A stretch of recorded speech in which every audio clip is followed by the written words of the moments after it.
It's your boy Trace Esoteric, and I made a video on your spirit buddies. You can go check that out. It's up on YouTube. The link is in my bio. This is part 2, based upon my astral travel through the houses behind me in chronological order. Make sure I got nothing on my face. That's why I deleted the first video. So yeah, just jump straight into it. So in my 8th house, I've been jumped off the porch. I got Aries there. You know what I mean? Diving in transformation, hitting the desires. Is an empty house. So we got that out of the way and washing my hands of that stuff in this lifetime, because empty houses are things not to be afraid of, but these are things that you had plenty of access to. You had abundance. You could take advantage. You could manipulate these things and magical abilities at will. And then at Taurus in the 9th house, 2 degrees. That's what my South Node is. So my stability, my independence, judging the law, and trying to figure out how to go about making things perfect. Because you can go watch Flight Boss's video on the Galactic Federation of Light, and it mentions the 5 Fars in the North, the creators of the laws, and then the Southern Hemisphere, the judges of the law. Right. So we move on to my status.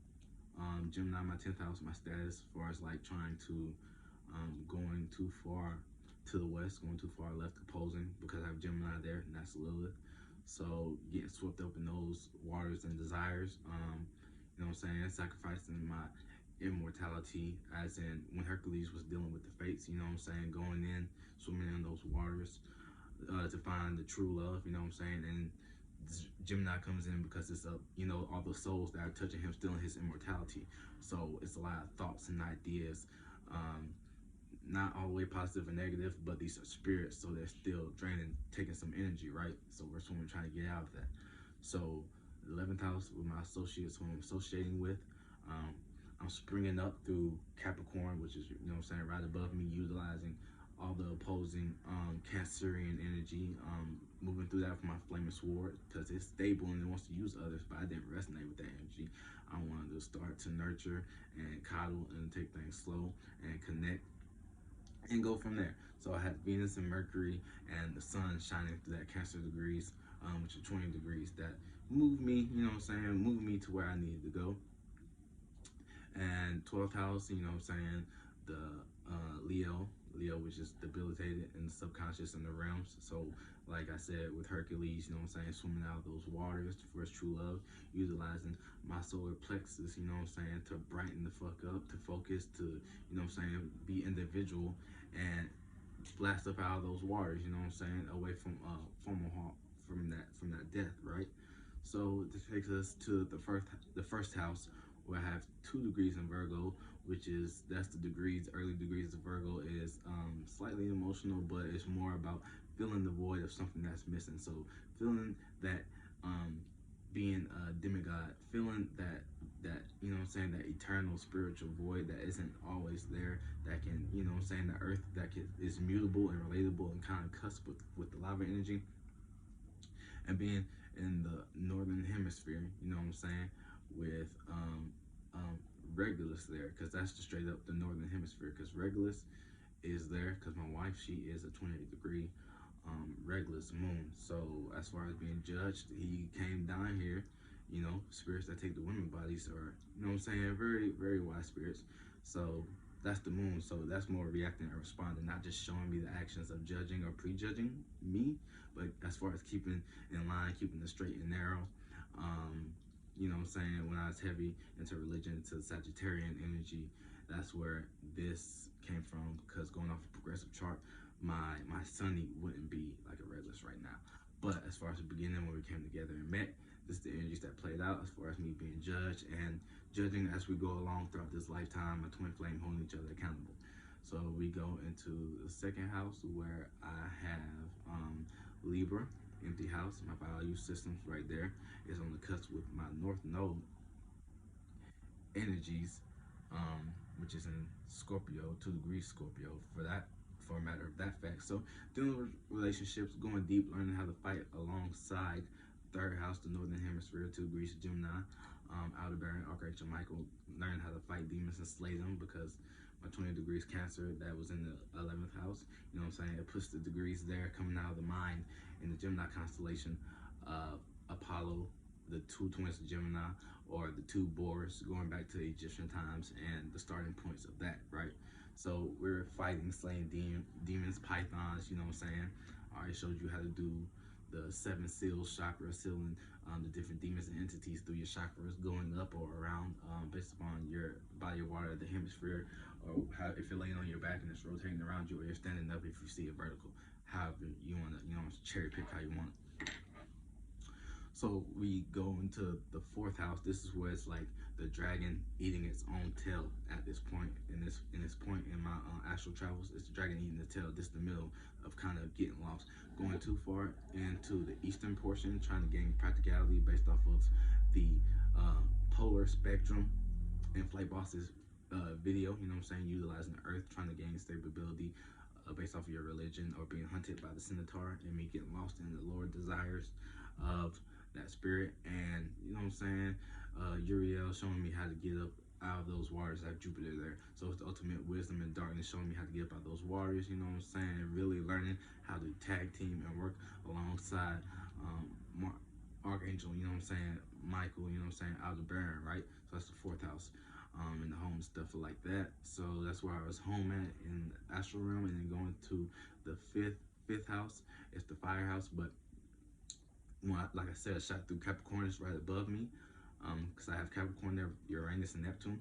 So rebelling and opposing, you know what I'm saying, but being unique, not being more so unique, but being individualistic, idealistic, and having the picture, having the vision of that, you know what I'm saying, being very different, making that very different down here, making that way of being entertained, not a way of where you're getting lost, but like you're rebelling to create an image, not coming to be like God, but coming in a different image of all possibilities, you know what I'm saying? So 6th house, Aquarius there, reacting and responding in a unique way to routines, patterns, just having a structured, you know what I'm saying, having a rhythm and the flow to what I'm being uniquely, and having a humanitarian energy. And like I said, the 6 degrees, like I said, that put me in that space of the microscopium.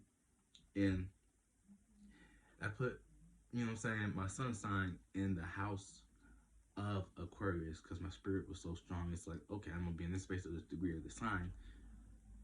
Then I'm going to put my actions geared towards the house that is in. Since my reacting and responding is not there, since this is who I am, I'm going to make a spaceship in the form externally in the yang room that modifies and mimics that, because spirit's always mimicking something outside of itself. So that's the 6th house.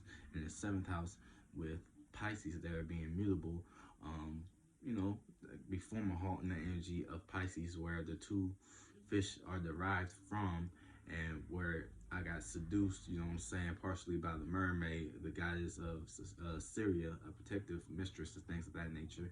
So now that's structuring how I'm mixing, mingling, you know what I'm saying? Like how you can put something in water and it dissolves, but you see in the surface level it dissolves only so much, so you can still see. And as it goes down, it get more foggy. Does it get thicker? Does it get thinner? Does it dissolve faster? Which it does. So that's putting restrictions and boundaries really tight on that structure. And Saturn returning Pisces and doing that. And then 8th house, so the dragon eating his tail. And now as far as like moving up, jumping up and fighting alongside, like I said, with Apollo and the 2 boars, this is creating the laws now, casting out the order, you know what I'm saying? And that is how you can look into your houses and meditate and have correspondence, you know what I'm saying? I was really iffy about making this video, making it individualistic about me, but it's not about what the mentality is. It's what the spirit is calling to do, and remind us of how we play and go out and do these things. And just watching Flight Boss Uriel's, you know what I'm saying, how he lost his wings like that. We all have a backstory, so share your backstory, because the more stories that we put out there, teamwork makes the dream work, and it's going to bring more awareness together of how we as soul group are, connected in this web of things and different storylines of this big old puzzle that's going to piece itself together as the spiritual beings of how we got disconnected and lost with different spirits up in the fourth, fifth, sixth, and dimensional realm. And those, mainly those are animals and stuff like that, and not real men and women. But as for myself, to jump in the bag a little bit, don't want to sting myself. But Apollo, Boris, whatever, man or boar, it's a warrior mentality. That's all I'm trying to say as far as that goes. And warrior against the right demons and the boss battles and the demons within ourselves. It's all an internal thing when we get to the fourth, fifth, sixth dimensional bodies.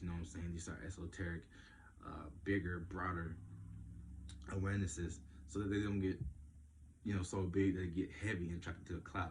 But that's so we can realize it, forgive ourselves, do what I do as navigation down here, and move on to the motherfucking solar systems. So speaking of solar systems, I got 2 chakras in, not just in mind, but really out there. Saturn and Venus energy, Navu.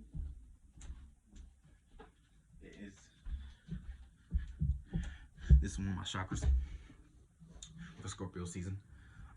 Daytime is setting up structures and restrictions and boundaries so that, one person isn't giving too much of themselves, the other person isn't giving too much of themselves, to where it builds resentment energy and changing the pose and the rebellion and stuff.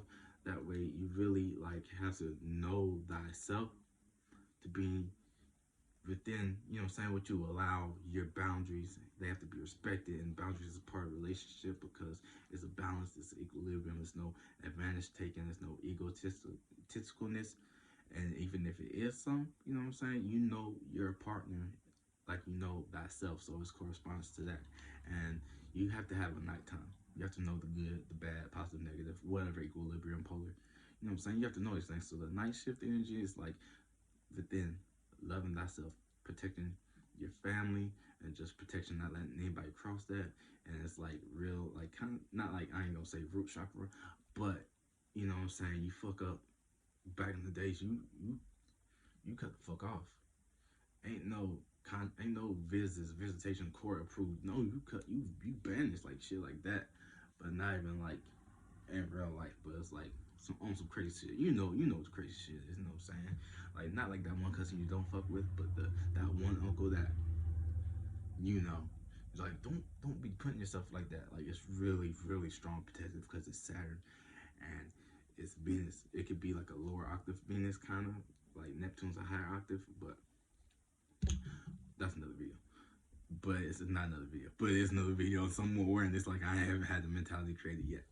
But also the other one is Vulcan, which is Mercury and Neptune. It's communicating and thinking and analyzing you. These two don't go together.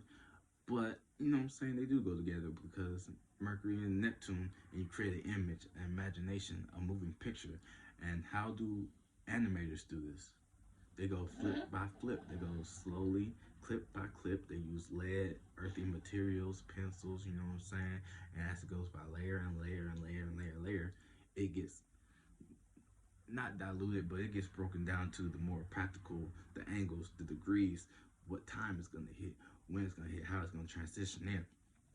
It's very analytical and thinking while you're still having fun, plugging in the numbers and what have you, not even knowing that you're having fun. So, Navu and Vulcan. And teamwork makes the dream work.